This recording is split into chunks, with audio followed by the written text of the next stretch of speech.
Mga kabrigada, na aresto ng PNP Anti-Cybercrime Group ang 94 individual dahil sa umunoy illegal online raffle operation sa San Vicente, Tarlac City.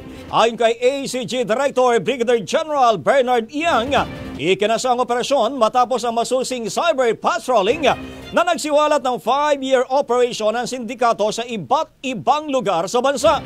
Sa isinagawang raid, kabilang sa mga naaresto ang 3 financier, 18 admin staff, 46 na head distributors, 19 na distributors at 11 agent.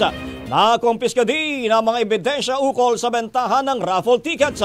Sa investigasyon, napag-alaman na walang kaukulang dokumento o accreditation mula sa alinmang ahensya ng gobyerno ang naturang operasyon.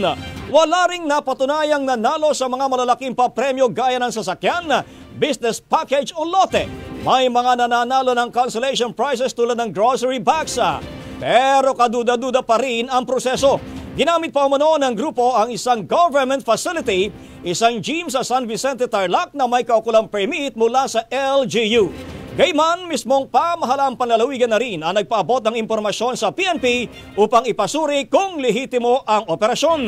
Noong Lunes na isampa na ang kasong paglabag sa Presidential Decree 1602 in relation to Republic Act 10175 o Cybercrime Prevention Act laban sa 94 na mga sospek. Ayon kay Yang, lahat ng naaresto ay mga Pilipino at wala ni isa mang celebrity o foreign national na sangkot. Patuloy pa rin ang investigasyon sa natitira mga individual na nandoon sa venue na tinatayang nasa mahigit 1,000 katao. Ang bahaging ito ay hatid sa atin ng Yummyfit ES2 Oral Drops. Simulang tuparin ang pangarap ng iyong anak. And stunting now!